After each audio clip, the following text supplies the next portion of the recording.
ETF index mutual funds నేర్చుకుని stock మార్కెట్లో రాణించాలనుకుంటున్నారా? వెంటనే ఈ నెంబర్కి కాల్ చేయండి.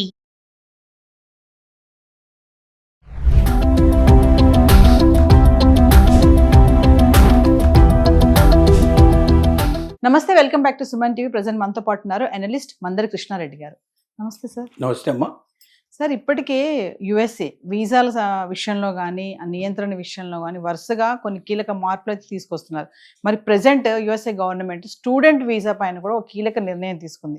F1 స్టూడెంట్ వీసాస్కి ఇక 4 years పరిమితి అని చెప్పేసి ఒక్కసారి వివరాల్లోకి వెళ్తే. ట్రంప్ తీసుకుంటున్నటువంటి అనేక నిర్ణయాల్లో మరొక నిర్ణయం స్టూడెంట్ వీసాని కుదించడం. ఇప్పటిదాకా అమెరికాలో ఉన్న పరిస్థితి ఏంటంటే, ఒకసారి స్టూడెంట్ వీసా ఇచ్చిన తర్వాత అతను స్టూడెంట్గా కంటిన్యూ కావడానికి ఎన్నేళ్ళైనా పర్మిషన్ ఉంటుంది.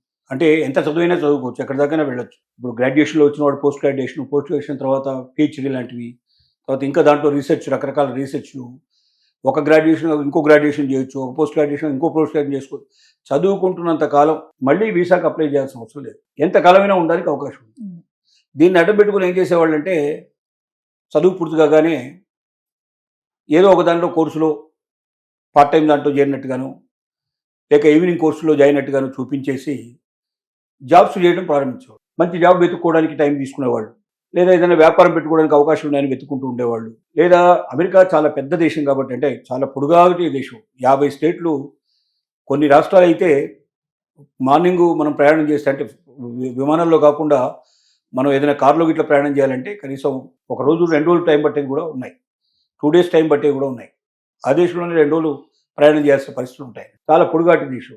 ఇలాంటి పరిస్థితుల్లో ఒక ప్రాంతం నుంచి ఇంకో ప్రాంతంలో ఎక్కడైనా రిలేటివ్స్ ఉన్నా, ఫ్రెండ్స్ ఉన్నా కూడా వెళ్ళడానికి వాటిని ఉపయోగించుకుంటూ ఉండేవాడు.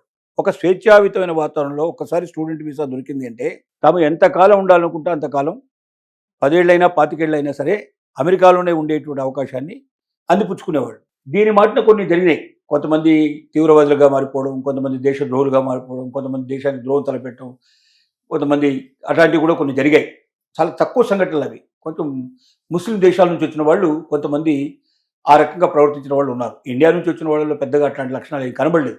ఇప్పుడు అసలు ట్రంప్ యొక్క ఆలోచన అది కాదు. ఈ రకంగా వచ్చి స్టూడెంట్ వీసాలో వచ్చిన వ్యక్తి ఏళ్ల తరబడి ఇక్కడ టెస్ట్ వేసుకుంటున్నాడంటే, ఇక్కడ ఏదైనా ఒక మంచి జాబ్ సంపాదించుకోవడానికి ప్రయత్నం చేస్తున్నాడు లెక్క. స్టూడెంట్ వీసా మీద వచ్చిన వాడు అప్పుడు ఫీజు పెద్దగా పే చేయాల్సిన అవసరం కూడా ఉండేది కాదు, చాలా తక్కువగా ఉండేది ఫీజు. కట్టేసి ఒకసారి వచ్చేసాడు. ఈ దేశంలో సంపాదించుకొని భారతదేశానికి పంపించాలనుకుంటున్నాడు, లేదా ఇంకా వారి దేశం వేరే దేశాల నుంచి వచ్చిన వాళ్ళకైనా ఆయా దేశాలకు పంపించుకోవాలని ప్రయత్నం చేస్తున్న వాళ్ళే తప్ప వీళ్ళంతా అమెరికాకు ఉపయోగపడేవాళ్ళు కారు. ఇలాంటి వాళ్ళని వదిలించుకోవడం చాలా మంచిది. అందుకోసమే వీసా గడువును విపరీతంగా పెంచడం వల్ల ఎవరున్నారో ఎవరు పోయారో ఏం సంగతో మనం తెలుసుకోలేకపోతున్నాం.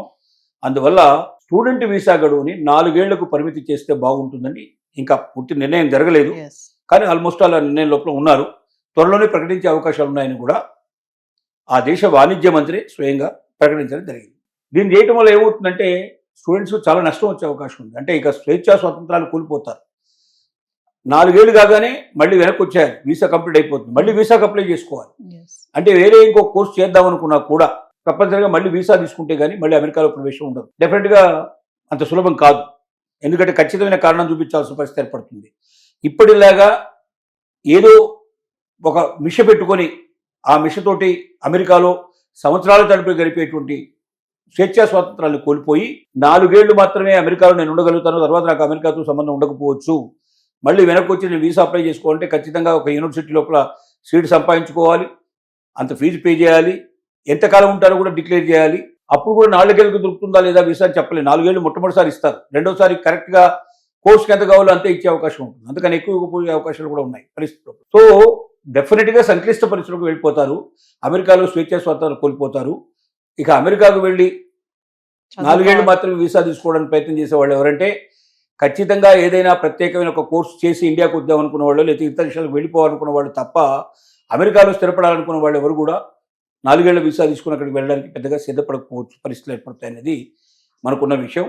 అంటే మధ్యతరగతి కుటుంబీకులు ఎవరు అలా వెళ్ళలేరు. ఇక ఎవరైనా బాగా డబ్బు బాగా ఉన్నవాడు, అమెరికా మీద మోజు ఉన్నవాడు, అమెరికాలో ఏ ఉద్యోగం చేయకుండా తన సొంత సంపాదనతో, అంటే ఇంటి దగ్గర నుంచి వచ్చే డబ్బులతోటే జీవితాన్ని పూర్తి చేసుకున్న 4 ఏళ్ళు ఏదో ఒక ఖర్చు పూర్తి చేసుకుని వెనక్కి వచ్చేటువంటి వాడికి మాత్రం అవకాశం ఉంటాయి తప్ప అంతకన్నా ఎక్కువగా పాసిబిలిటీస్ ఉండకపోవచ్చు అనేది మనకు ఆలోచన. దీంతో పాటుగా ఏంటంటే, మీడియా వీసాలు కూడా ఇంతకుముందు ఎవరైనా ఒక దేశం నుంచి అమెరికాకు వెళ్ళి అక్కడున్న స్వేచ్ఛా స్వాతంత్రాల గురించి లేదా అక్కడ ఉన్నట్టు వార్తల్ని తమ దేశానికి ప్రచారం చేయడానికి మాధ్యమాలకు పంపించడానికి వీలుగా ఉండేట్టుగా మీడియా వీసా కూడా గతంలో చాలా దీర్ఘంగా ఉండేది. 4 సంవత్సరాలు 5 సంవత్సరాల వరకు ఉండడానికి పాసిబిలిటీస్ ఉండేవి. ఇప్పుడు దాన్ని కూడా 400 రోజులకి అవకాశం ఉండేదాన్ని 240 రోజులకి మార్చడానికి ప్రయత్నం చేస్తూ ఉన్నారు. గతంలో ఒక 400 డేస్ అన్నా మినిమం ఇచ్చేవాళ్ళు. ఇప్పుడు దాన్ని 240 డేస్ కింద మారుస్తున్నారు. ఒకసారి 240 రోజులు పూర్తయిన తర్వాత కావాలనుకుంటే మళ్ళీ అప్లై చేసుకుంటే అవకాశం ఉంది అనుకుంటే ఇవ్వాలనుకుంటే ఇస్తారు, లేకపోతే ఇచ్చే అవకాశాలు కూడా ఉండకపోవచ్చు. అంటే ప్రతి దాంట్లో ప్రతిబంధంగా తీసుకొస్తున్నారు. ఒక్క 47 కోట్ల రూపాయలు వెచ్చించి తీసుకునే గోల్డ్ కార్డు తప్ప వేరే ఏ ఒక్క దాంట్లో కూడా స్వేచ్ఛా స్వాతంత్రాలు లేకుండా వీలైనంత వరకు దీన్ని అక్కడితో సమాప్తం చేసి పనికిరాని చెత్తనంతా ఊడి చేసేసి అమెరికా లోపల ఏమైనా అమెరికాకు లాభం తెప్పించేటువంటి ప్రతి వ్యక్తి అక్కడ ఎవరైనా ఉన్నారు అమెరికాలో అంటే వాడి వల్ల అమెరికాకు లాభం రావాలి. ఆయా దేశాలకు లాభం కాదు, అమెరికాకు లాభం రావాలి. అలా లాభం ఉండేటువంటి వ్యక్తులు మాత్రం ఉండాలి. లాభం లేని వ్యక్తులందరినీ పంపించాలి. అప్పుడే అమెరికా దేదీప్యమానంగా వెలిగిపోతుంది, ఆర్థికంగా బలపడుతుంది, ప్రపంచ దేశాలన్నింటి మీద ఆధిపత్యం వహిస్తుంది అనేది ట్రంప్ కళ.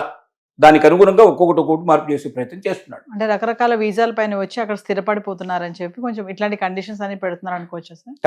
తప్పనిసరిగా అదే దాంట్లో భాగమే చేస్తున్నట్టు లెక్క. అంటే ఇంకా F1 వీసా ఏంటంటే ఇంకా 4 ఏళ్ళే ఉంటుంది పరిమితి అనేది వచ్చేస్తుంది అంటారు రూల్.